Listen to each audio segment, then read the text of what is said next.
টাকা বিল দিলে চলতো, 1400 ইউনিট লাগে। যদি আরো 10 বছর থাকতো তাহলে 2000 হয়ে যাইতো। কথা ঠিক কিনা? তোমার কাছে তো চাউন লাগবে না, কিন্তু জাতিরে মূর্খ বানাইয়া ভুলে রাখছে যে না তোরা কিছু না। আসলে আমরা না, মানে আমার দেশ, আমি টাকা দেই, আমি পয়সা দেই, আমার টাকায় শিক্ষকের বেতন, আমার টাকায় স্কুলের বিল্ডিং, আমার টাকা বই কলম খাতা সব। অথচ আমার ছেলে কেন কোরআন পড়তে পারে না? জবাব চাই, জবাব দিতে হবে, ঠিক কিনা? শিক্ষার সর্বস্তরে প্রাইমারি থেকে ইউনিভার্সিটি পর্যন্ত আল কোরআনকে বাধ্যতামূলক প্রত্যেক ক্লাসে রাখতেই হবে। আপনারা কি একমত? আলহামদুলিল্লাহ, আজ 22 ডিসেম্বর 2024 রবিবার, ঢাকা জেলার আশুলিয়া ঐতিহ্যবাহী দ্বীনি শিক্ষা প্রতিষ্ঠান গাজীরচর মদিনাতুল উলুম ফাজিল মাদ্রাসার প্রাক্তন ছাত্রদের উদ্যোগে আয়োজিত 37তম তাফসীরুল কোরআন মাহফিল। আজকের এই মাহফিলের সম্মানিত রৌনক বক্স, সদরে জলসা, সভাপতি, সর্বজন শ্রদ্ধেয় ব্যক্তিত্ব, যিনি অত্র মাদ্রাসার প্রিন্সিপাল ফাউন্ডার আলহাজ হযরত মৌলানা মোহাম্মদ মুফাজ্জল হোসেন ভুইয়া সাহেব দামাত বারাকাতুহুমুল আলিয়া,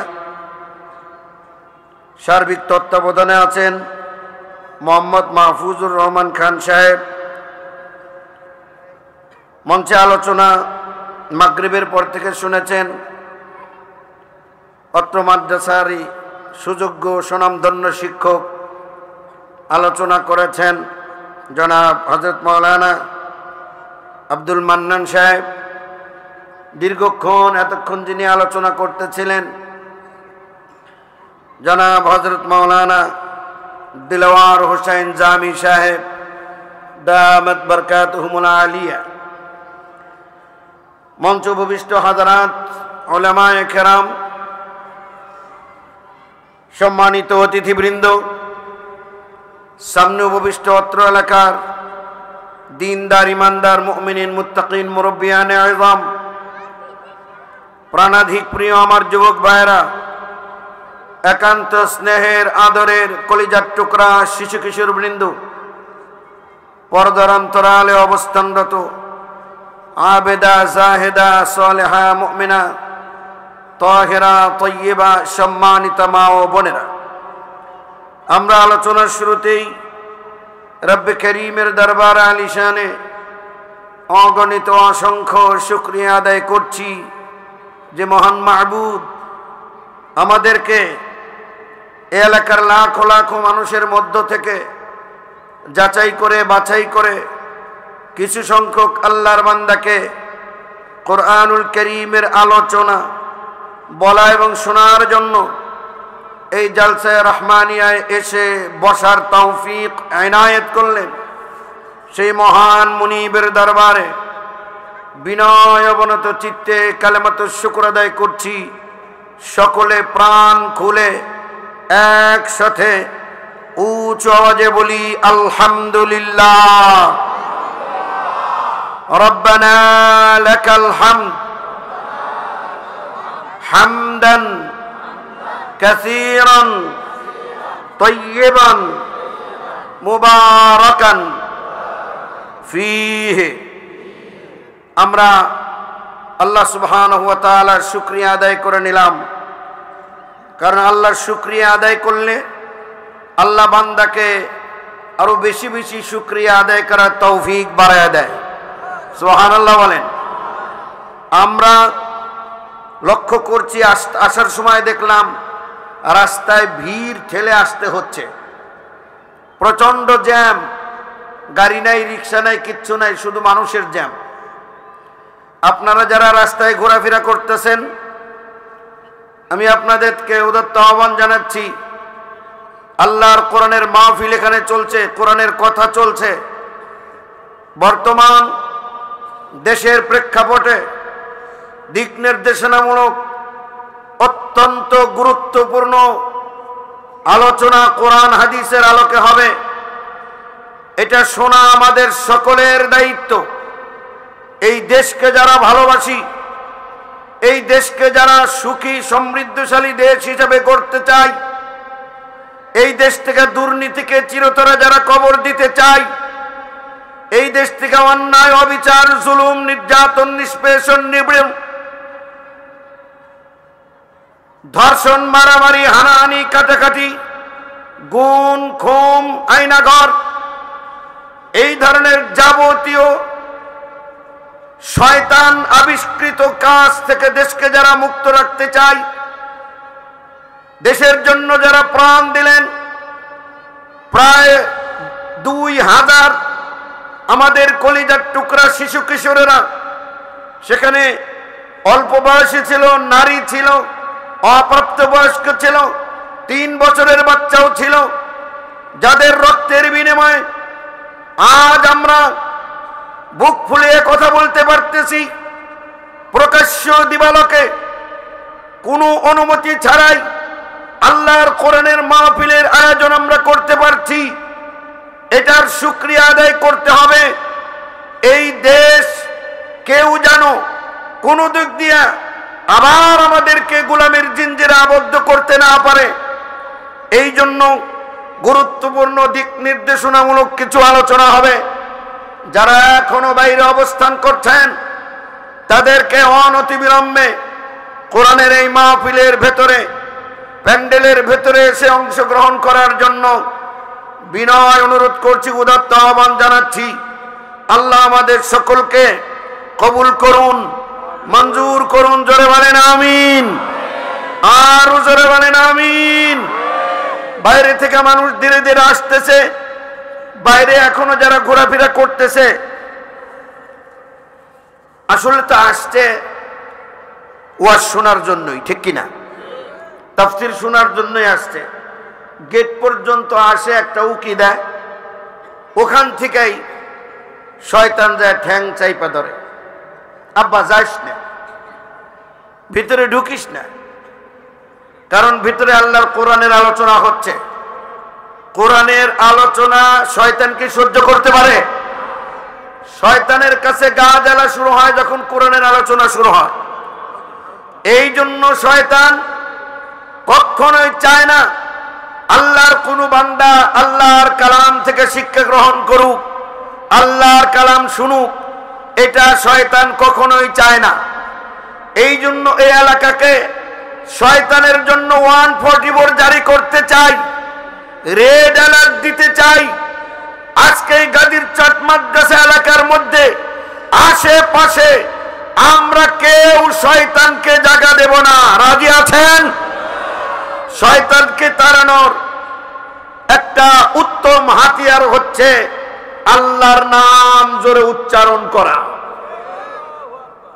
তাহলে যার শরীরে যত শক্তি আছে সমস্ত শক্তিকে কণ্ঠনালীতে নিয়ে এসে আকাশ বাতাস মুখরিত করে, প্রকম্পিত করে আমরা এত জোরে আল্লাহর নাম উচ্চারণ করব, আমাদের আওয়াজ যেন 7 আসমান ভেদ করে আল্লাহর আরশ আজিমে গিয়ে ধাক্কা লাগে।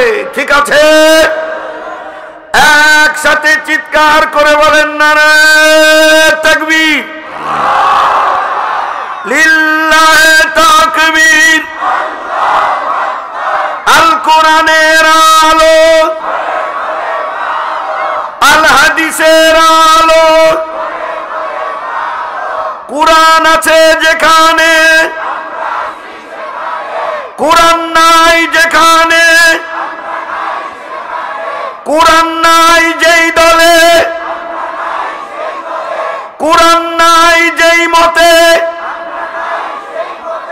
নারায়ে তাকবীর। আলহামদুলিল্লাহ। কথা কি বুঝছেন নাকি? খালি তাকবীর দিলে হবে না, বুঝা শুইনা চিন্তা কইরা তাকবীর দিতে হবে। নেফাকির সময় আর নাই, মুনাফিকি শেষ। বাংলাদেশে কোনো মুনাফিকির জায়গা আর হবে, কথা ঠিক কিনা? এখন হয় লেফট না হয় রাইট, লেফট রাইট, মাঝখানে কোনো পথ। হয় আপনি ডানপন্থী কোরআনের পক্ষে থাকবেন, আর না হলে আপনি বামপন্থী, আপনি শয়তানের পক্ষে থাকবেন। আমরা কি কোরআনের পক্ষে থাকতে রাজি আছি? কে কে রাজি আছি? আল্লাহু আকবার করে হাত তুলে দেখাই।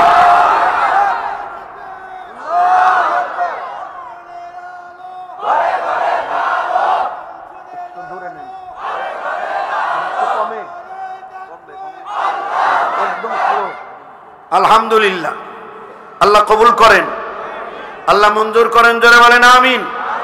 আরে ভাই, নিজের ভালো তো পাগলেও বুঝে। আমার আল্লাহ ছেলে দিয়েছে, সন্তান দিয়েছে, আমাকে আল্লাহ মেয়ে দিয়েছে, আমার বোন আছে, আমার মা আছে। এই দেশেই তারা জন্মগ্রহণ করেছে। এই দেশের জন্য এই দেশের সরকারকে তারা ভ্যাট দেয়, সরকারকে তারা ট্যাক্স দেয়। এই দেশে জন্মগ্রহণ করেছে, অথচ নিজের দেশে চলাফেরা করবে রাস্তায় চোরের উপদ্রব, ডাকাতের উপদ্রব, ছিনতাইকারীর উপদ্রব, এরপরে বিভিন্ন রকমের ইফটিজিং এর শিকার হওয়া, বিভিন্ন রকমের ধর্ষকদের মধ্যে ধরে পড়তে হয়।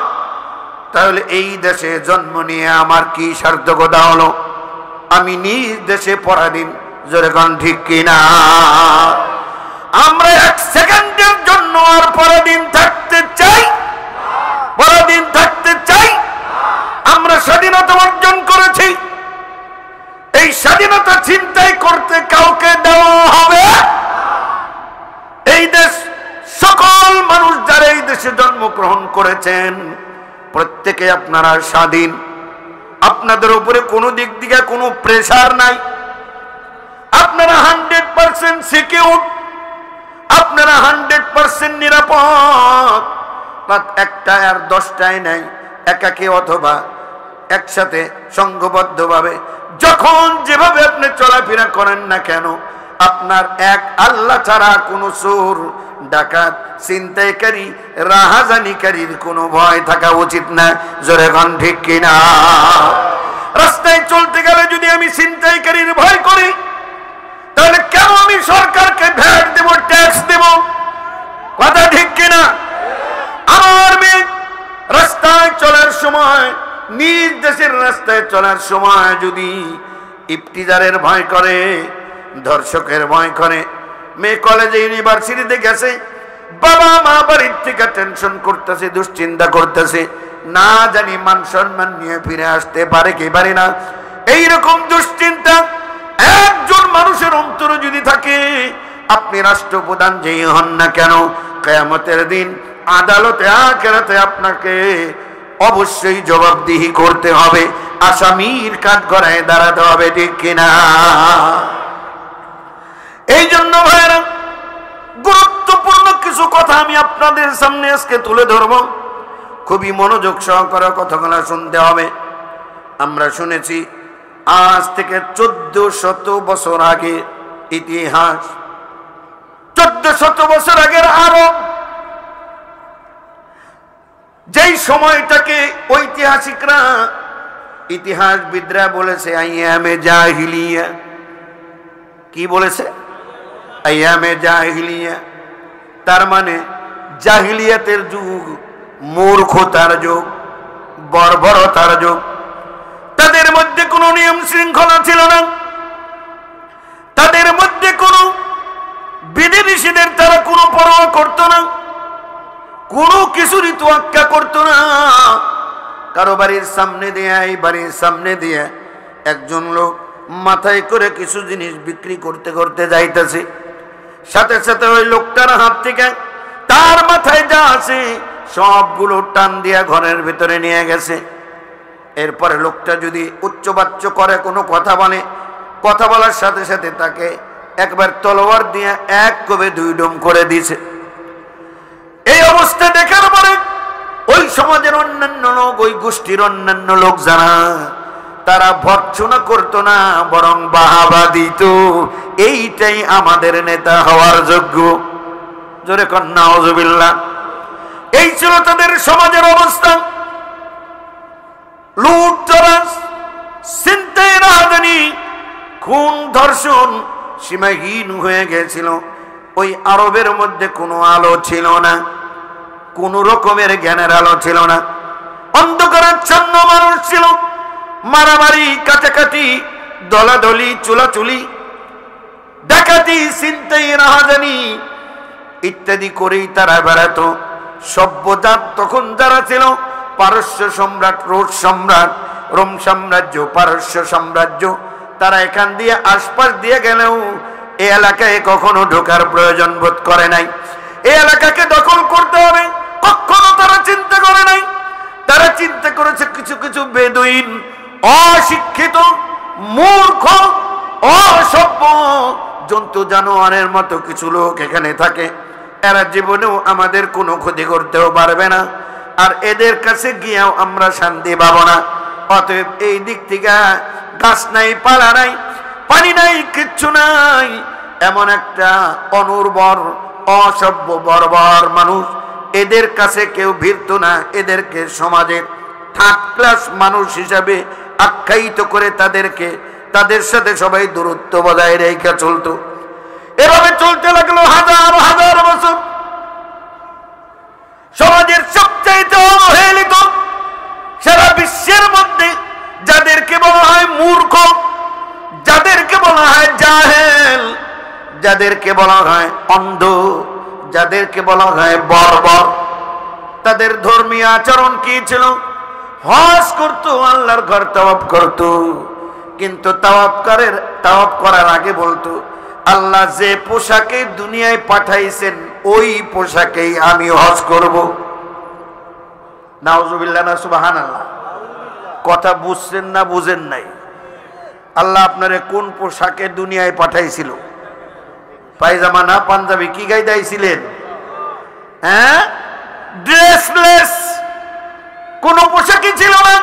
তারা বলল আল্লাহর ঘর, এই ঘর যখন তওয়াফ করব গায়ে পোশাক রাখা জায়েজ নাই। নাউজুবিল্লাহ কোন। ইবাদতের যদি এই অবস্থা হয়, ইবাদত যারা করে ল্যাংটা হইয়া, অন্যান্য কাজ তারা কিভাবে করে এবার একটু চিন্তা করেন।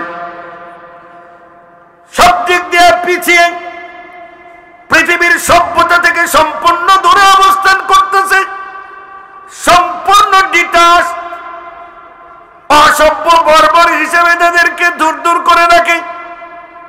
ঠিক এই জায়গায় তদানীন্তন সময় পৃথিবীর সবচাইতে মূর্খ, সবচাইতে অন্ধ, সবচাইতে অনভিজ্ঞ, সবচাইতে ডাকাত, এই শ্রেণীর লোকের মধ্যে আল্লাহ রাব্বুল আলামিন মেহেরবানি করে অন্ধকার দূর করার জন্য আলো ঢেলে দিলেন।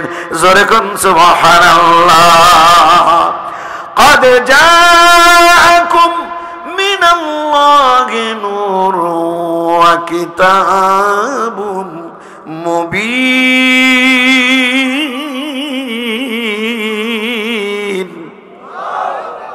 আল্লাহ বলে তোমাদের মধ্যে আমি আলো দিলাম, এই আলো এসে তোমাদের অন্ধকার দূর করে দেবে। সুবহানাল্লাহ। আল্লাহ রাব্বুল আলামিন যাকে প্রেরণ করলেন তিনি হচ্ছেন আদম থেকে নিয়ে কিয়ামত পর্যন্ত এই পৃথিবীতে যত মানুষ আল্লাহ প্রেরণ করেছেন সকল মানুষের মধ্যে সবচেয়ে সেরা, যার চরিত্রের গুড সার্টিফাই আল্লাহ কোরআনে এভাবে করে করেন, ওয়া ইন্নাকা লাআলা খুলুকিন আযীম।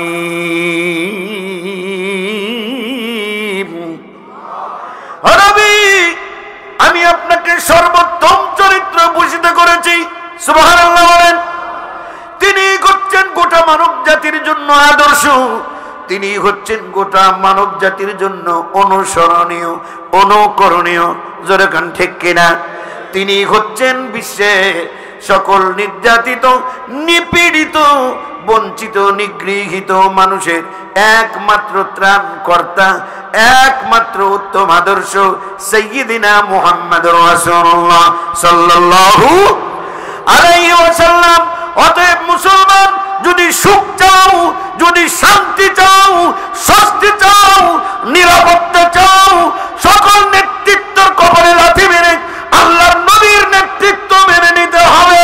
জোরে বলো ঠিক কিনা? আমাদের নেতা কে? তোমার নেতা, আমার নেতা। জানেন না কেউ? একজনে কোন দেখি।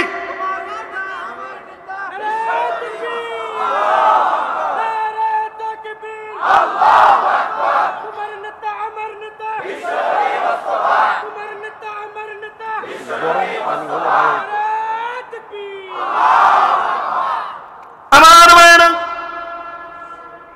এই নেতা, বিশ্ব নেতা কোথায় আসলেন? 5 মিনিট পরে আমি যা বললাম, কোন জায়গাটা টের পাইছেন? যার মধ্যে কোনো সভ্যতার আলো নাই, যাদেরকে সমাজের মানুষ অচ্ছুত মনে করে তারা দূরে ঠেলে রাখতেছে। সভ্য মানুষের যাতে তাদের কোনো সম্পর্ক নাই, শিক্ষা নাই, দীক্ষা নাই, আচার আচরণ নাই, জ্ঞেয় কিছু অশিক্ষিত মূর্খ লোক।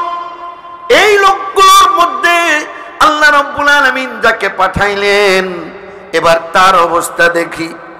উনি জন্ম নেওয়ার আগেই আল্লাহ তাকে দুর্বল করে দিলেন। জন্ম নেওয়ার আগে থেকেই দুর্বল। কারণ হচ্ছে, একটা মানুষ, একটা শিশু সন্তান যখন জন্মগ্রহণ করে, জন্মগ্রহণ করার পর দুনিয়াতে এসে সর্বপ্রথম মা বাবা দুইজনের আদর, সোহাগ, ভালোবাসা, স্নেহ পায়। আল্লাহর রাসূল দুনিয়ায় আসার 6 মাস আগেই, অর্থাৎ 6 মাস যখন ওনার গর্ভে, মায়ের গর্ভে যখন 6 মাস, তখনই ওনার পিতা দুনিয়ার থেকে আল্লাহ নিয়ে গেল। কি কারিশমা, কি পরিকল্পনা আল্লাহ! কোন সবল বিরাট বড় বংশের বিরাট বড় কোটিপতি না,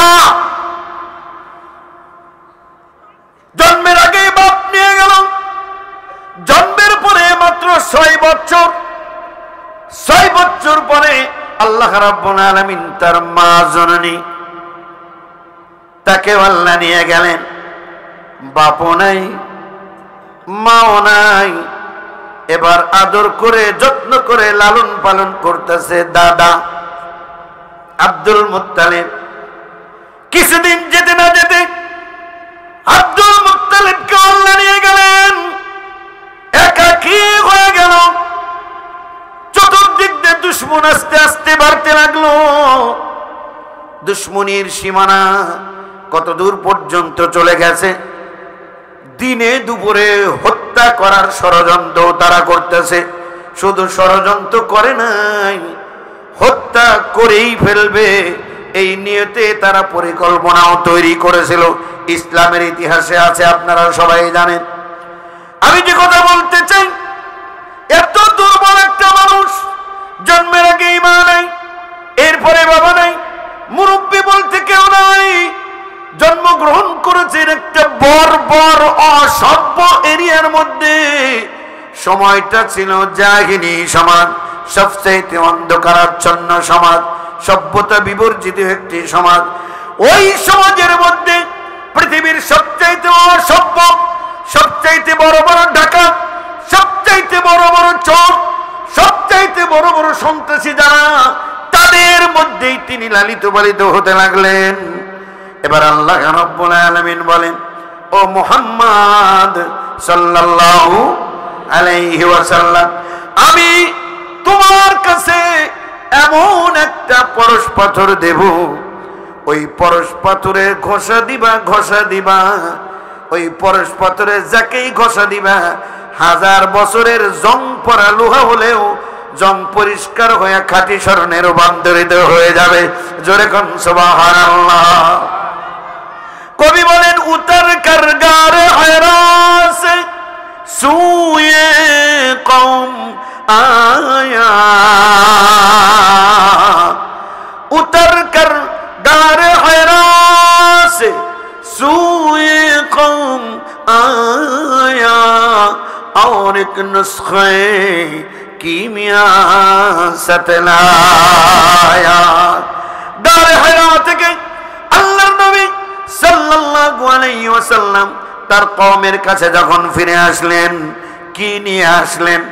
কবি বলেন এক নুসখায়ে কিমিয়া, একটি পরশ পাথর নিয়ে আসলেন।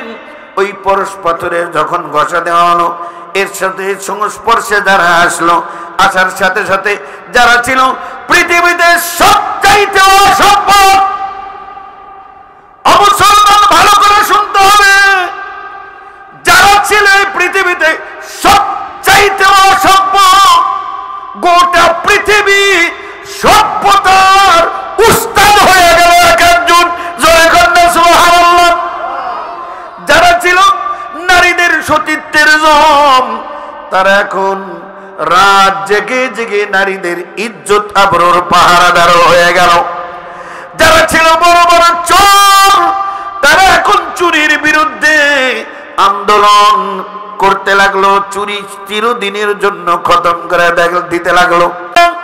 এমন একটা অবস্থা তৈরি হয়ে গেল, পৃথিবীর সবচাইতে অন্ধ জায়গা, এই জায়গা এখন গোটা পৃথিবীতে আলো বিতরণ করতে লাগলো।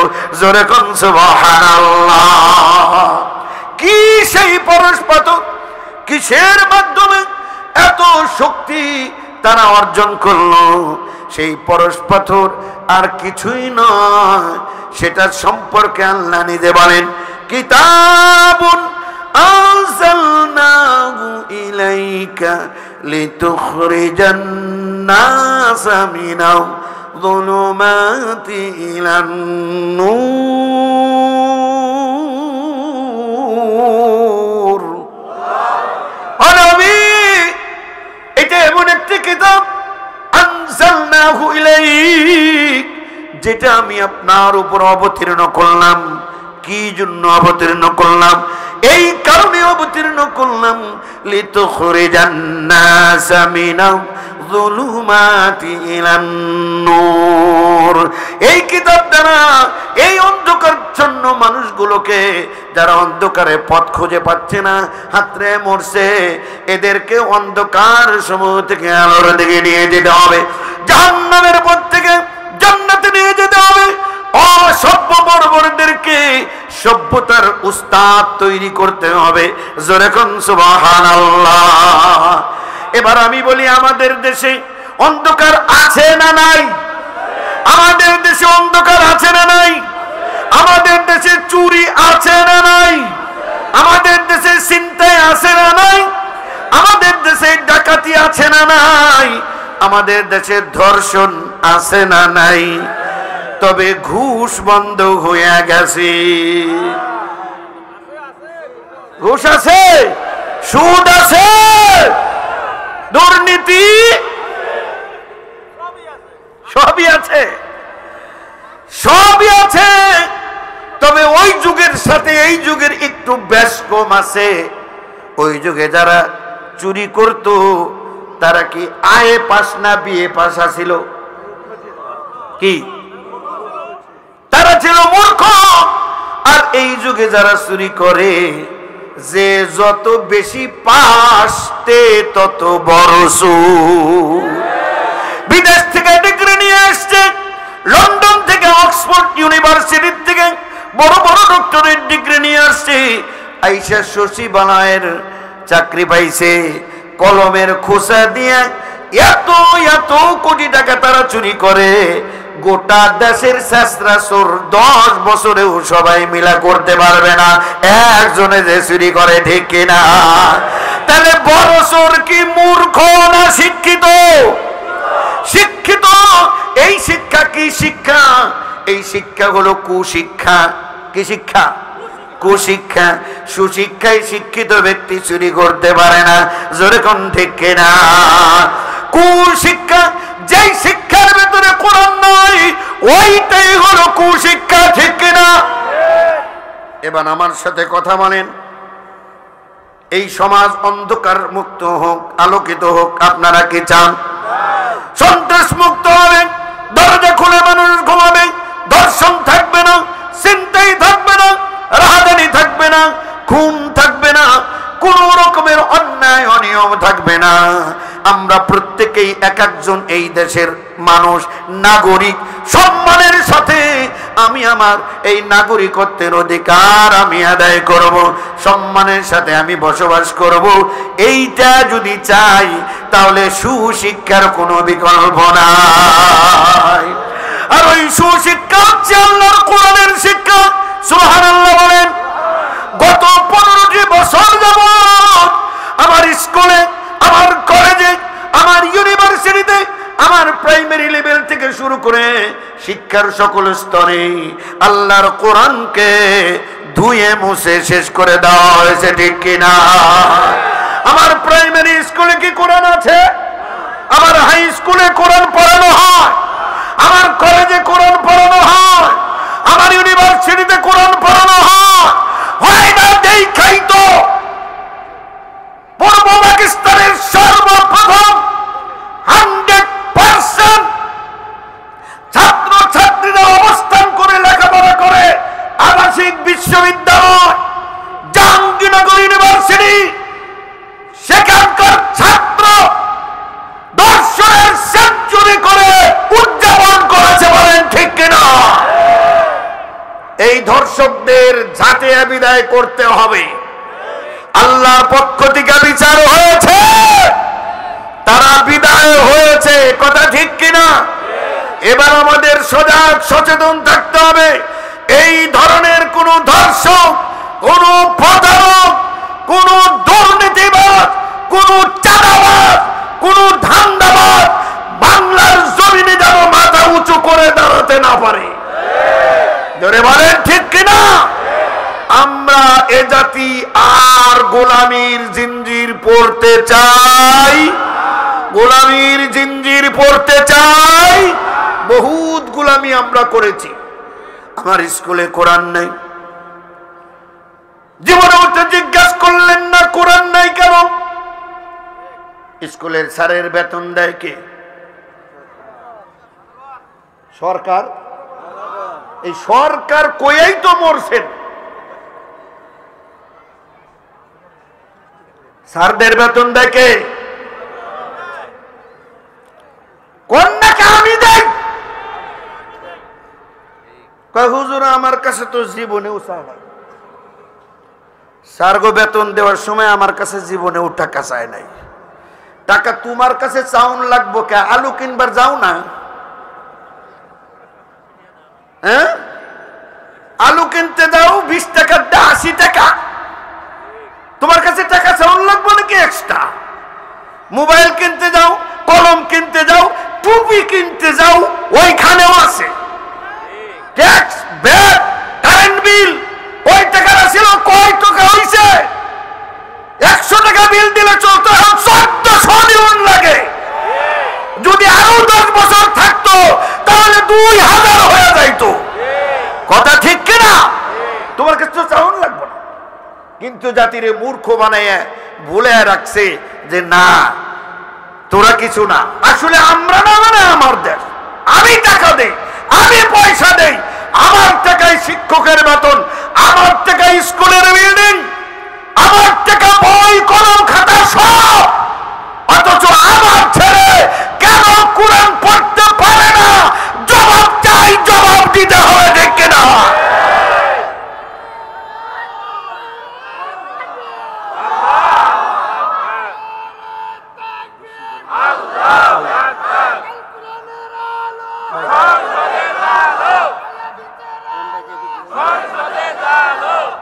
ঠিক আছে আমার ভাইয়েরা বাবাজিরা, বর্তমান যে সরকার আছে, প্রফেসর ডক্টর ইউনূস সাহেবের সরকার, শিক্ষা মন্ত্রণালয়ের দায়িত্ব যারা আছেন, আজ এই হাজারো মানুষের পক্ষ থেকে অনুরোধ জানিয়ে যায়, শিক্ষার সর্বস্তরে প্রাইমারি থেকে ইউনিভার্সিটি পর্যন্ত আল কোরআনকে বাধ্যতামূলক প্রত্যেক ক্লাসে রাখতেই হবে। আপনারা কি একমত? আর কোন ধারাই ভাড়াই চলবে না। এখান থেকে আর কোন চোর জন্ম হোক, এটা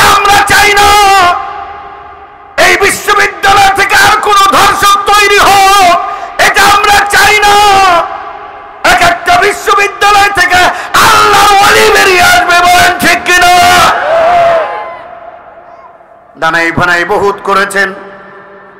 আমি আবার অনুরোধ করতেছি, একটা অনুরোধ আমাদের রাখা হয়েছে, সেটা কি, আমার দেশে লক্ষ লক্ষ ছাপাখানা আছে, বই ছাপাইতে হবে ইন্ডিয়ায় নিয়ে। কোন কোন কেমন লাগে এবার বই ছাপাইছে আমাদের দেশের থেকে, এই যে পোস্টার ছাপাইছে, এটা বোঝা যায় না, এটা সুন্দর হয় নাই। এই জন্য তো মাঝে মাঝে কইতো যা দিছি জীবনেও ভুলতে পারবা না, কথা ঠিক কিনা? যা দিছি কি বাকি আছে কি দেওয়ার, যেটুক বাকি আছিল সেটুক দিবার লিগে হয়ে গেছে। আল্লাহ বুঝার তৌফিক দি। আমার বাবাজিরা, স্পষ্ট কথা, যারা দেশের কল্যাণ চান, সমৃদ্ধশালী একটা জাতি চান, বুক ফুলাইয়া এরপরে চলতে চান, অন্যরা আপনাকে সম্মান করবে, শ্রদ্ধা করবে, এই অবস্থায় যদি আপনারা যাইতে চান, আল কোরআনকে ধারণ করে সামনের দিকে অগ্রসর হন। এই দেশে কোরআন ছাড়া বাঁচার কোন পথ,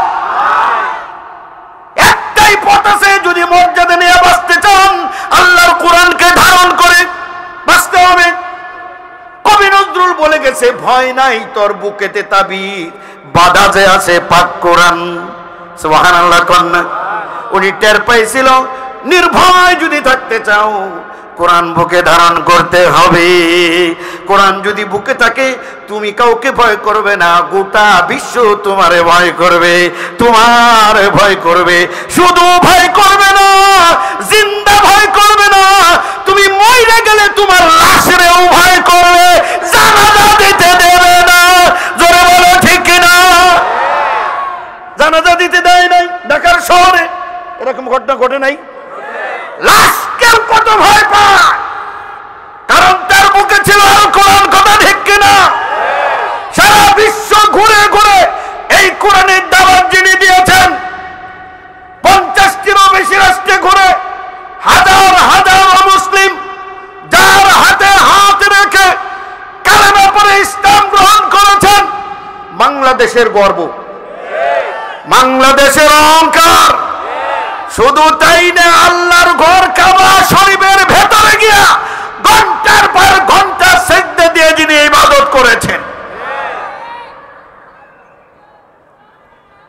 তার অপরাধ এইটাই, কোরআনের দাওয়াত দেয়, কথা ঠিক কিনা? তার অপরাধ কি?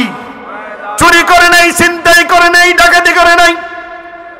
অথচ ফেরাউনের মতো, ফেরাউন মুসাকে যেমন জেলখানার মধ্যে বন্দী করতে চাইছিল, ফেরাউনের মতো জেলখানার মধ্যে বন্দী করলো। একদিন না, 2 দিন না, 13টি বছর পর্যন্ত ওই জেলখানা অন্ধকার প্রকোষ্ঠে তিনি কাটিয়ে দিলেন। আলহামদুলিল্লাহ, আলহামদুলিল্লাহ, শাহাদাতের পেয়ালা পান করেছেন, বাতিলের সামনে মাথা নত করে নাই। জোরে বলো ঠিক কিনা? অতএব মৃত্যু পর্যন্ত কোরআনের পথে অটল অবিচল থাকতে কি আপনারা রাজি আছেন?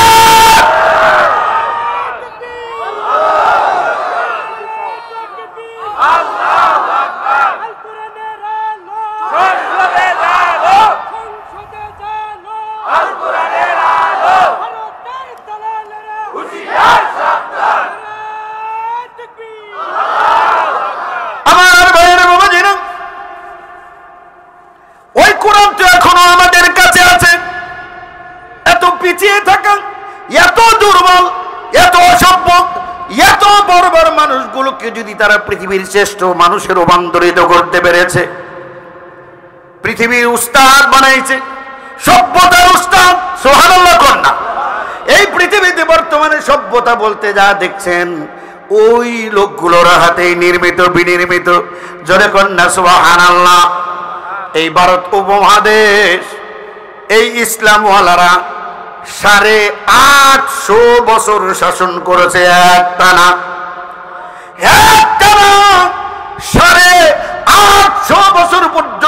শাসন করেছে, একটা মন্দির জীবনেও ভাঙ্গে নাই, একটা হিন্দুর গায়ে অন্যায়ভাবে আঘাত করে নাই, একটা বৌদ্ধ খ্রিস্টানের উপরে নির্যাতন করে নাই।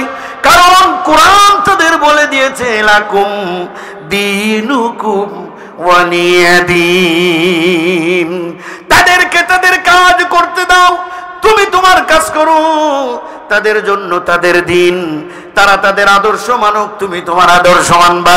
তোমার কাজ হচ্ছে শুধু দাওয়াত দেওয়া। ওয়াকুলিল হাক্কু মির রাব্বিকুম ফামান শাআ ফালইউমিন ওয়া মান শাআ ফালইয়াকফুর।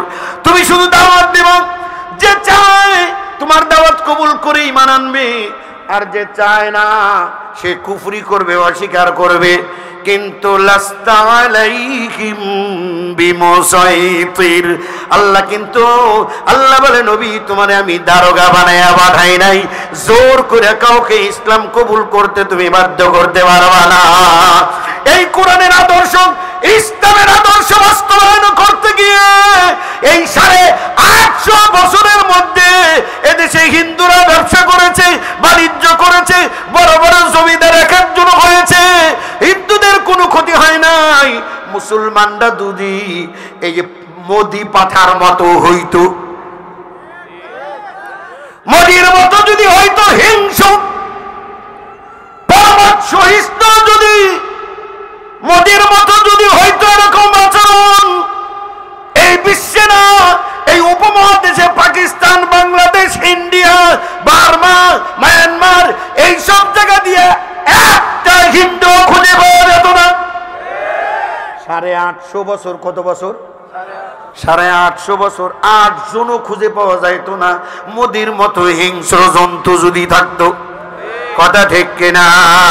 আবার ধর্মকর্মের কথা বলে, কপালের মধ্যে তিলক লাগায়, নিজে নাকি আবার একজন হিন্দু ধর্মের পীর সাহেব, গোসাই, হিন্দু ধর্মের ধ্যানকারী। ও ধ্যান করে পাইছে মুসলমান যেখানে আক্রমণ হবে সেখানে। জোরে কোন ঠিক কিনা? আজ বাংলাদেশ নিয়ে নাক গলাচ্ছে, মিথ্যার উপরে মিথ্যা প্রপাগান্ডা শুরু করে দিয়েছে। বাংলাদেশে নাকি হিন্দুদের মাইরে শেষ করে দেওয়া হয়। জোরে কোন নাউজুবিল্লাহ। এলাকায় হিন্দু নাই, এলাকায় হিন্দু আছে কিনা? কোন হিন্দুরে কেউ কি মারতেছে? একটু জিজ্ঞাসা করেনি হিন্দুরে কেউ মারতেছে কিনা, হিন্দুর বাড়ি ঘরে জ্বালাইছে কিনা? এই জন্য বর্তমান সময়ে এদেশের হিন্দু যারা, তাদেরও উচিত হবে, তাদেরও চিন্তা থাকতে হবে, তারা যেন ময়দানে এসে ঘোষণা দেয় মোদি হলে 1 নম্বরের মৃত্যু। আমাদেরকে বিপদে ফেলানোর জন্য এই ধরনের মিথ্যা কল্প কাহিনী তারা বলে বেড়াচ্ছে। আসলে আসলে ব্যাপার হলো এই দেশে হিন্দুরা জামায় আদর পায়া রয়েছে, ঠিক কিনা? তাদের পূজা পার্বণে এই দেশের মুসলমানেরা তাদের ঘর বাড়ি পাহারা দেয়, তাদের পূজা পার্বণে তাদের মণ্ডপ, তাদের পূজার ঘরগুলো, সেগুলো আমরা পাহারা দেয়া রাখছি। কোন দিক দিয়ে তাদের উপরে কোনো নির্যাতন নিপীড়নের নাম গন্ধ নাই। কিন্তু অবস্থা নেই, ভারতের প্রচার প্রচারণা দেখে মনে হয় বাংলাদেশের সব হিন্দু শেষ হয়ে গেছে। আর এইটা বাস্তবায়ন করার জন্য মোদির সেই অভিযোগ, এটাকে সত্য প্রমাণ করার জন্য বাংলাদেশে ইসকন নামে আর একজন দাঁড়িয়ে গেছে। জোরে কোন ঠিক কিনা? এই ইসকনের এত স্পর্ধা, তারা অনেকগুলো আলেমকে হত্যা করেছে। শুধু তাই না, দিনে দুপুরে হাজার হাজার মানুষের সামনে কোর্ট চত্বরে একজন সুনামধন্য নাম করা মুসলিম আইনজীবীকে জবাই করে হত্যা করেছে এই ইসকনের লোকেরা, ঠিক কিনা? অতএব চিন্ময় দাসকে ধরা হয়েছে, মোদির কলিজায় আঘাত লেগেছে। এবার মোদি চেষ্টা করতেছে বাংলাদেশের বিরুদ্ধে নালিশ দিয়ে কিছু করা যায় কিনা, বাংলাদেশের বিরোধিতা করা যায় কিনা। এরকম চিন্ময় দাসরেও যদি ধরে, তাহলে আমার প্রেসক্রিপশন এই দেশ থেকে যা করি ওই দেশে কে বাস্তবায়ন করবে? বাস্তবায়নকারী তো ডাকতে হবে। কারণ সবচেয়ে বড় মুরিদ যে আসিল, ওই মুরিদ তো পালাইছে, বলেন ঠিক না? যেহেতু মুরিদ প্রকাশ্যে বলে গেছে এবার তার কর্মনীতি কর্মসূচি বাস্তবায়ন করার জন্য এই যে এরকম ইসকন নামক আরো গোপন অনেক সংগঠন আছে রে ভাই। মুসলমানদের সজাগ থাকতে হবে, সচেতন থাকতে হবে, ডান দিকে বাম দিকে চোখ কান খোলা রাখতে হবে। কোনো দিক দিয়েই যেন কোনো সন্ত্রাসী, কোনো দিক দিয়েই যেন কোনো সদক সন্ধানী আমাদের এই স্বাধীনতা বিপন্ন করতে না পারে। জোরে কোন ঠিক কিনা? আমার ভাইরা, এই জন্য বলবো আসুন চোখ কান খোলা রাখি। এই চিন্ময় দাস তাকে ধরার পরে কি অবস্থা হয়ে গেছিল আপনারা জানেন। কত আন্দোলন, কত কিছু করেছে, আর অপপ্রচার যার পর নাই তাদের মিডিয়াগুলো শুধু করতে আছে। আলহামদুলিল্লাহ আমাদের দেশে বেশ কিছু শিক্ষিত দেশপ্রেমী হিন্দুরাও আছে, এমনকি জগন্নাথ বিশ্ববিদ্যালয়ের ছাত্ররাও তারাও রাস্তায় আন্দোলনে নামছে। বাংলাদেশে আমরা সুখে আছি, আমরা সমৃদ্ধশালী আছি, আমাদের নিয়ে মোদিজির টেনশন করার দরকার নাই। তোমার দেশে সংখ্যালঘুদের চিরতরে উৎখাতের যে ষড়যন্ত্র করতেছো ওইটা তুমি সামলাও। বিশ্বের চোখ কিন্তু ফাঁকি দিতে পারো না।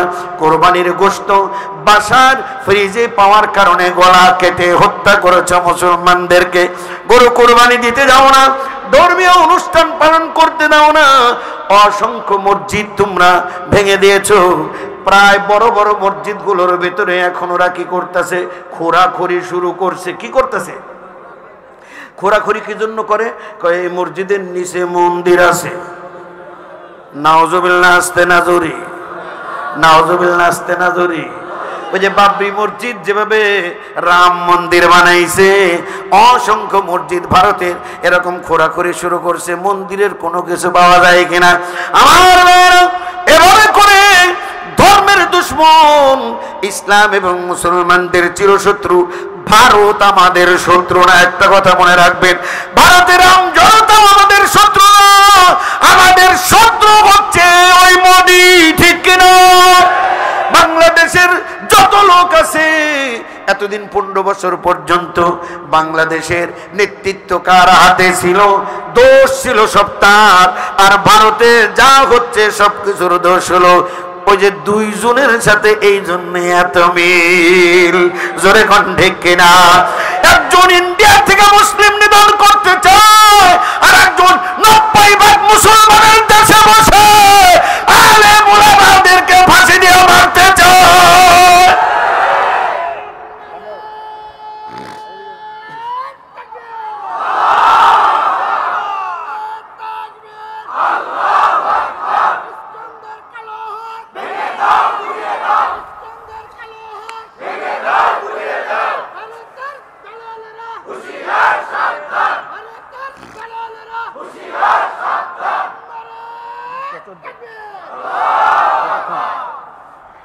আমার ভাইয়েরা,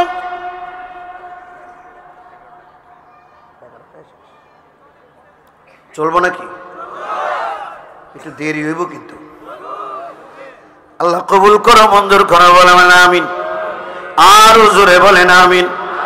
সজাগ সচেতন থাকতে হবে। ইসলামে মূর্খতার কোনো জায়গা নাই। যদি তুমি বলবা আমি মুসলমান, সাথে সাথেই তোমার উপরে জ্ঞান অর্জন করা ফরজ হয়ে যাবে। জোরে কোন ঠিক কিনা?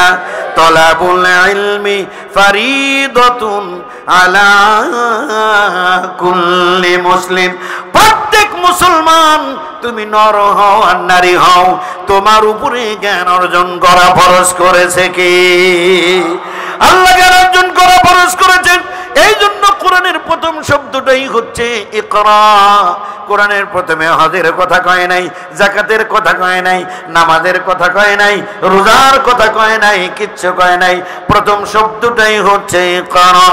ইকরা বিসমি রাব্বিকাল্লাযী খালাক, খালাকাল ইনসানা মিন আলাক। ইকরা ওয়া রাব্বুকাল আকরামুল্লাযী আল্লামা বিল কলম, আল্লামাল ইনসানা মা লাম ইয়ালাম। আল্লাহু আকবার। আমার ভাইরা, এই জন্য প্রত্যেকটি মুসলমান মানে শিক্ষিত। মুসলমান আর মূর্খতা দুইটা কখনো একসাথে যায় না। মুসলমান পরিচয় দেওয়ার সাথে সাথেই প্রত্যেক মুসলমান নর হোক নারী হোক তাদের উপরে জ্ঞান অর্জন করা নফল। নফল না ফরজ? ফরজ মানে কি? যেটা করলেও চলে,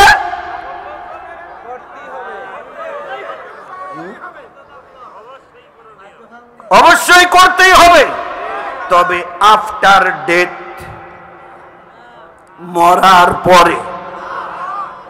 মরার পরে না, মরার আগে। এই পৃথিবীতে যত জ্ঞান আছে 100% নির্ভেজাল নির্ভুল জ্ঞান যে বইতে আছে সেই বইয়ের নাম কি? একটু জোরে কন। এইটা শিক্ষা করা তো নফল।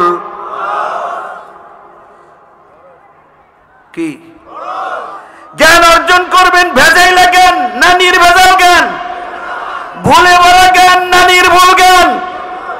নির্ভুল জ্ঞান যদি অর্জন করতে চান তাহলে নির্ভুল জ্ঞান একমাত্র আল্লাহর কোরআনে আছে। জোরে কোন ঠিক না? এই কোরআনের রাত বাংলাদেশে কায়েম হোক। মানুষ দরজা খোলা ঘুমাক, চোর ডাকাত সব পালিয়ে যাক, সন্ত্রাসী ছিনতাইকারী দুর্নীতিবাদরা একেবারে মুখ দেখাতে পারবে না এমন অবস্থায় এসে যাক। এমন একটা সোনার বাংলাদেশকে আপনারা চান? কে কে চান? আল্লাহু আকবার করে হাত দেখান।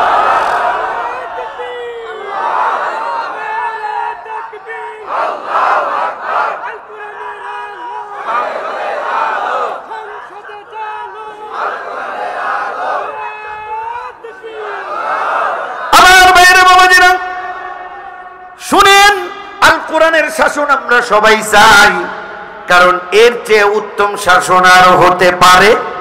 কোরআনের মালিক কে? এই পৃথিবীর মালিক কে? আমাদের মালিক কে?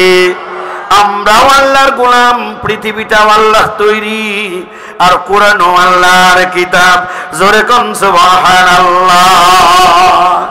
তাহলে এই কোরআন পড়তে জানেন কে কে? একটু হাত দেখান। কে কে পড়তে জানেন? হাত সব উঠে নাই, ব্যাপার কি? হাত নামা। এই যে ইসলামী রাষ্ট্র কায়েম হইতেছে না শুধু এই দৃশ্যটার কারণে, এই দৃশ্যটার কারণে। আপনি শেরাটন হোটেলে যা ঘুমাইতে চান, পকেটে আছে 15 টাকা। কোন হোটেলে ঘুমাবেন? শেরাটনে খাবেন, 5 স্টারে যাবেন, পকেটে আছে 7.5 টাকা। ওই দারোয়ানরেও 7.5 টাকা দিলে কবে ধর ফকির তুই আমার কাছটা নিয়ে যাও। কথা ঠিক কিনা? আল্লাহর কোরআনের রাজ কায়েম করতে চাইলে পূর্ব শর্ত হচ্ছে নিজেকে প্রত্যেক মুসলমানকে কোরআন শিখতে হবে। আপনারা কি রাজি আছেন? কোরআন শিখতে রাজি আছেন? কে কে রাজি আছেন? একটু আল্লাহু আকবার করে হাত দেখা। আল্লাহ এই হাতগুলো তুমি কবুল করো। যারা যারা হাত তুলতে পারলেন না, মনে খুব খুশি নাকি একটু বেজার বেজার ভাব? এতগুলো মানুষ হাত তুললো। আমিও চাই ইসলাম কায়েম হোক, কোরআনের বিধিবিধান দ্বারা দেশটা চলুক, কোরআনের দ্বারা কোর্ট কাছারি চলুক, আদালত আইন আদালত যা আছে সব কিছু আল্লাহর নিয়মে চলুক, এটা আমি চাই। কিন্তু আল্লাহর কোরআন বোঝা তো দূরের কথা, রেডিমেড কি করে রিডিংও পড়তে পারেন না। তাহলে আপনার এই চাওয়া হচ্ছে সেই চাওয়া 10 টাকা নিয়ে 5 স্টারে গিয়ে নাস্তা করা। জোরে কোন ঠিক কিনা? অতএব আজকে গাজীর চট মাদ্রাসা থেকে আমি উদাত্ত আহ্বান জানিয়ে গেলাম, যারা কোরআন শরীফ শিখেন নাই অচিরেই শিখে নেবেন। শুধু শিখবেন না, কোরআন পড়তে হবে, বুঝে বুঝে পড়তে হবে। না বুঝে পড়লে কিন্তু সমস্যা আছে, না বুঝে পড়লেও সমস্যা আছে রে ভাই। না বুঝে পড়লে সমস্যা আরো বেশি হয়। চুরি করে কিন্তু টের পায় না কোন দিক দিয়ে চুরি করছে। কথা ঠিক কিনা? আমি মাঝে মাঝে একটা উদাহরণ দেই যে আমাদের বুঝের ব্যাস কম, বুঝের কমতির কারণে মনে করি একটা আসলে হয়ে যাওয়ার একটা। এই যে মসজিদে যখন আমরা সবাই যাই, আমরা সবাই তো জানি মসজিদ কার ঘর, সবাই ঠিক আছে কিনা? মসজিদ কার ঘর? আমার ঘরে কে থাকে? আমি থাকি। আল্লাহর ঘরে কে থাকে? আল্লাহই থাকে। সুবহানাল্লাহ। তাহলে টুপি পকেটে ছিল, ওটা হলো পকেটে থাকার জিনিস। যেহেতু আল্লাহর কাছে আইছি, এখন তো আল্লাহ আমাকে দেখবে। আল্লাহ যদি দেখে আমার মাথায় টুপি নাই, আল্লাহ মাইন করবে। এই জন্য টুপিটা মাথায় দিছে। আল্লাহ দেখো তোমার বান্দার মাথায় কি পায়জামা ভাত দিয়ে করলাম, দেখো 1 নম্বরের মুসলমান, 2 পায়ে পায়জামা ভাত দিছে। আল্লাহ দেখো টাকনুন নিচে যায় নাই। এই বান্দা মনে করে আল্লাহ এইখানেই দেখে, বাইরে দেখে। ওই আবার কয় দেখে। আল্লাহ কি মসজিদের বাইরেও দেখে আপনারে? এই বিশ্বাস কি আপনার আছে? না, এটা মুখে কইলেন কিন্তু অন্তরে 1% বিশ্বাস নাই। কিভাবে? মসজিদের ভেতর থেকে সালাম ফিরিয়ে দিয়েছেন, আসসালামু আলাইকুম ওয়া রাহমাতুল্লাহ, আসসালামু আলাইকুম ওয়া রাহমাতুল্লাহ, সালাম ফিরিয়ে এবার মসজিদ থেকে বের হইতেছেন। কোন পা আগে? বের হওয়ার সময় কোন পা আগে? কোন পা আগে? বাম পা আগে। মাশাআল্লাহ, সবাই জানেন বাম পা বের করে স্যান্ডেল পরতেছেন বা জুতা পরতেছেন। জুতা পরার আগে অথবা জুতা পরার পরে আপনি কি কামটা করেন? আল্লাহ নাই, পায়জামার বাস খুইলা দেই। উনি যদি জানতো আল্লাহ এখানেও দেখে, জীবনেও পায়জামার ভাস খোলার সাহস পাইতো না। কথা ঠিক কিনা? উনি মনে করছে মসজিদে তালা দিছি, আল্লাহরে তো আটকায় রাখছি, বাইরে এসে যা উন্নয়তেই করি আল্লাহ দেখবে না। এমন অনেক অফিসার আছে মসজিদের ভেতরে নামাজ 5 ওয়াক্ত তারা আদায় করে, এরকম অফিসার আছে কিনা? একজন ছেলের চাকরি দিব, 5 লাখ টাকা ঘুষ চাইছে। অফিসে যায়, কয় স্যার কোথায়? কেরানি কয় স্যার তো অফিসে নাই। কই গেছে? কয় মসজিদে গেছে। নামাজের টাইম আপনি বুঝেন না, কই যাইব? মসজিদে গেছে। উনি ওর সাথে সাথে গেছে। তাই তাই আস্তে আস্তে যায় স্যারের কাছে গিয়ে বসছে, যায় একটু খোঁচা দিচ্ছে। স্যার স্যার স্যারকে কি হয়েছে? নিয়ে আইছি 5 লাখ। কয় লাখ? 5 লাখ। কিসের টাকা? ঘুষের টাকা। কিসের টাকা? ঘুষের টাকা। কয় লাখ? কোথায় নিয়ে আইছে? স্যার তো নিব নাকি? হাই রে মান সম্মান, বাইরে তরকারি বাইরে। আল্লাহ দেখবো, আল্লাহর ঘরে ঘুষ দিবার আইছে। সাইনি সব বলেছ, তোর কি ধর্ম কর্ম ইমান আমান কিছুই নাই? বের হ তাড়াতাড়ি মসজিদ থেকে, অফিসে যা, আমি আসতেছি। তাড়াতাড়ি করে ধমক দিয়ে বের করে দিছে, কারণ এ তো ইমানদার আর ও তো ইমান খাবার নাই, বুঝে না, আল্লাহর ভয় নাই, এই জন্য মসজিদে ঘুষ দিবার আইছে।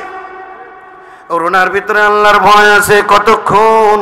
মসজিদে আছে যতক্ষণ, ঠিক কিনা? উনি মনে করে মসজিদ তালা দিলাম, তার মানে আল্লাহকে এখানে বন্দি করে রাখলাম, এবার অসুবিধায় ঘুষ খাও, কেউ দেখবে না। আসলে দেখে কি দেখে না? অন্ধকার কবরের ভিতরে একেবারে 100 মিনিট পানির নিচে গুটগুটে অমাবস্যার রাতে, যেখানে একাকী অথবা লোকালয়ে, তুমি নির্জনে নিরালায় অথবা লোকালয়, অন্ধকারে অথবা দিবালকে, যখন যেখানে যে কোনো কাজ করো, দেখার মালিককে শুধু দেখেন না, তোমার মনের ভেতরে কি জল্পনা কল্পনা। ইন্নাল্লাহা আলিমুম বিযাতিস সুদূর। আল্লাহ কয় তোমার মনের ভেতরে কি জল্পনা করতেছে, what is in your mind, what are you thinking about, কি বিষয় নিয়ে ভাবতেছো, চিন্তা করতেছো। আমি আল্লাহ রাব্বুল আলামিন তোমার চিন্তার খবরও রাখি। জোরে কোন